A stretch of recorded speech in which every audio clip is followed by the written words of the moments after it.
안녕하십니까. 직장인 장기 주식 투자 프로젝트를 진행 중인 직투 장투입니다. 이번 영상은 제가 프로젝트 시작 83주차째 수익을 확인하고 한 주 동안 이슈 있었던 종목인 셀트리온 그리고 LG전자에 대해서 리뷰하고 영상을 마치도록 하겠습니다. 이번 주 총 평가 금액은 전주 대비 큰 차이는 없습니다. 약간 좀 하락을 했는데 큰 의미는 없는 것 같습니다. 근데 최근 들어서 올라가는 종목들은 많이 올라가는 것 같은데, 특정 종목들을 제외하고는 전반적으로 좀 하락세가 좀 심한 것 같습니다.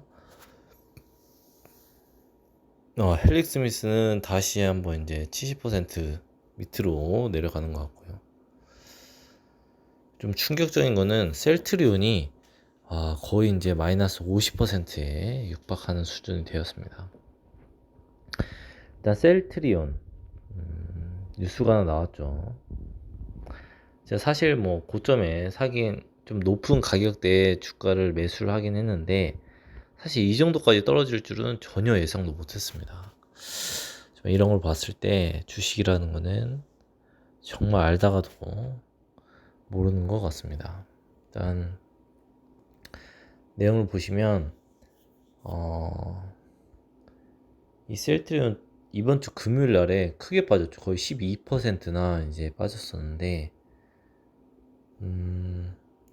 한간에는 감리 소식이 있었습니다. 근데 그게 진짜 실제 감리가 있었고, 이렇게 크게 빠졌던, 이번 주 금요일 날에 크게 빠졌던 이유는 분식 회계 의혹이 있다라는 뉴스가 나오면서, 시장에서 이제 크게, 기관이 크게 매도를 했습니다.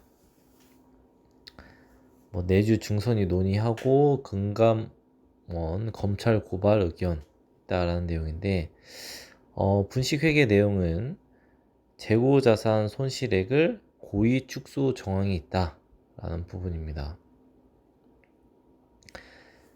내용을 보시면 셀트리온 3사, 셀트리온 헬스케어, 그러니까 셀트리온에 있는 어떤 재고자산을 셀트리온 헬스케어에 판매를 했고, 그 셀트리온 헬스케어에서는 그 셀트리온으로부터 매수했던 제품을 어떤 그 손실 충당금을 잡지 않았다라는 의혹을 좀 내세운 것 같습니다. 일단 지금 제가 사실 궁금한 거는 만약에 이 셀트리온 헬스케어가 재고자산 충당금을 잡았을 때 그 충당금 규모가 얼마만큼인지 궁금하고, 만약에 그게 몇천억 단위라면 정말 문제가 되겠지만 그렇지 않다라고 하면 매수 기회가 아닐까라는 생각도 들기도 하고요. 근데 막상 이렇게 이제 셀트리온이 막 떨어졌는데 사실은 또 욕심은 나긴 합니다. 이런데 정말 매수 기회가 아닐까라는 생각도 들긴 하는데, 또 주식 격언에 떨어지는 칼날은 잡지 않는 거다라는 이야기도 있어서, 일단 이 하락세가 좀 진정이 되면 한 번쯤은 매수 기회가 오지 않을까라는 생각도 들기도 하고요.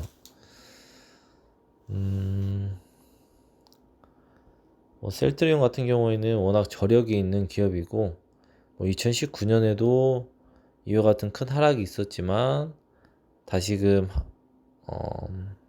최저점 12만원에서 최고점 거의 40만원까지 거의 2배가 넘는 상승이 있었기 때문에 이것 또한 잘 한번 관찰해 보면 좋은 공부가 되지 않을까라는 생각이 들기도 하고요.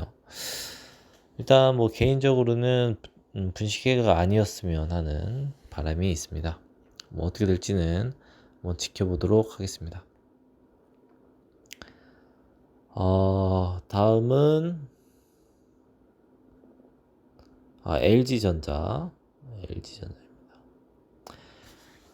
LG전자 제가 좀 몰빵 해놨던 LG전자가 이번에 좀 큰 상승이 있었습니다. 보시면 불과 이제 월요일 날에 큰 하락이 있었고 화요일까지 큰 하락이 있어서 정말 장투하기가 어렵다라는 생각이 있었는데 한 3일 만에 갑자기 또 다시 급등을 해줬습니다. LG전자가 좀 급등을 했던 이유는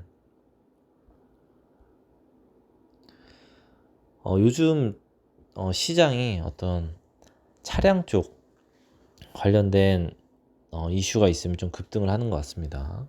지금 LG전자 같은 경우에는 벤츠 전기차에 시스템 공급을 했다. 인포테인먼트 시스템을 공급하면서 이게 좀 주가가 좀 급등을 이어나가고 있습니다.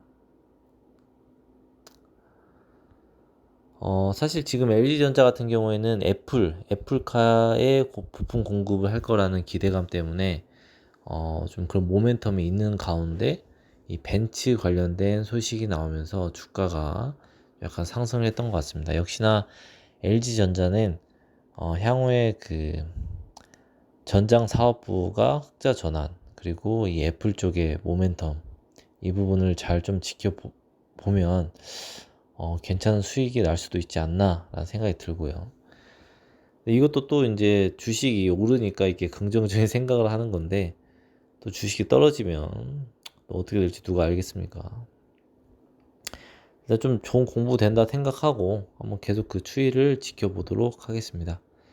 일단 이 LG전자 제 입장에서는 큰 돈을 투자해서 좀 큰 수익이 나고 있어서 좀 기쁘긴 한데, 계속 좀 큰 돈을 장기 투자하는 것이 계속해서 쉽지 않다라는 생각이 들긴 합니다. 팔고 싶은 생각들이 많이 드는데, 일단 좀 꾹 참고, 한번 다시 손실이 나면, 한번 추매하는 자세로 한번 임해보도록 하겠습니다. 그리고 이 한스 바이오메드는 좀 추가 여력이 있어서 한 300만원 정도 매수를 했는데, 사실 지금 이 계좌 같은 경우에는 제가 약간 몰빵 형식으로 최대 두 가지 종목만 매수를 할 예정입니다. 그래서 만약 추가로 매수하려고 하면 제가 보유하고 있는 종목들을 한 종목은 일괄 매도하고 다른 종목을 사서 이 계좌에서는 최대 두 종목만 운영을 할 예정이고, 이 한스 바이오메드 같은 경우에는 제가 이제 별도 계좌에서 장기 주식 투자 프로젝트에서 100만원치를 매수했던 종목인데, 매수하고 갑자기 좀 급등이 거의 한 20% 급등이 나오면서 이거 움직이나 싶어가지고 마이너스 통장까지 끌어다가 이 계좌에 한번 몰빵을 한번 해봤습니다. 근데 제가 사고 나서 급락이 좀 나와가지고 아쉽긴 한데, 좀 다음 주에 좀 하락이 나오면 좀 추매를 할까 좀 생각도 들고요. 막상 이제 하락을 하니까 좀 겁이 나가지고 일단 매수를 좀 못하고 있는 상황이고, 좀 돈도 없고 해가지고 좀 지켜보고 있는데, 일단 제가 한스 바이오메드를 왜 추가 매수를 했냐면, 제가 데모마그네틱에서 좀 급등을 하면서 좀 큰 수익을 단기간 안에 봤습니다. 이제 그런 걸 보면서 역시나 좀 단기간 안에 큰 수익을 얻으려면 시가총액이 적은 종목들을 투자했을 때, 제 경험에 비춰봤을 때 큰 수익을 났던 경험이 있어서 이 한스 바이오메드도 시가총액이 낮아서 만약에 급등이 나오면 좀 큰 수익을 짧은 시간에 볼 수 있겠다라는 어떤 욕심 가득한 생각에서 매수를 해봤습니다. 일단 한스 바이오메드 같은 경우에는 제가 생각하는 매수 포인트는 일단 전환사채 리픽싱 기간이 얼마 남지 않았다는 부분, 그리고 이제 흑자 전환할 수 있다라는 그 부분, 그리고 그리고 충분히 좀 하락을 했지 않았나라는 부분들이 있고요. 이제 악재는 오세 임플란트 쪽에서의 어떤 매도세, 그런 부분들이 악재로 아직도 좀 남아있기 때문에 좀 매우 위험한 종목이 아닐까 생각도 들고요. 일단은 좀 공부한다는 셈 치고 한번 매수를 해보았습니다. 아무쪼록 부족한 영상 시청해주셔서 감사드리고, 다음 주에는 좀 증시가 다시 좀 살아나서 행복한 한 주가 되었으면 합니다. 부족한 영상 시청해주셔서 감사드립니다.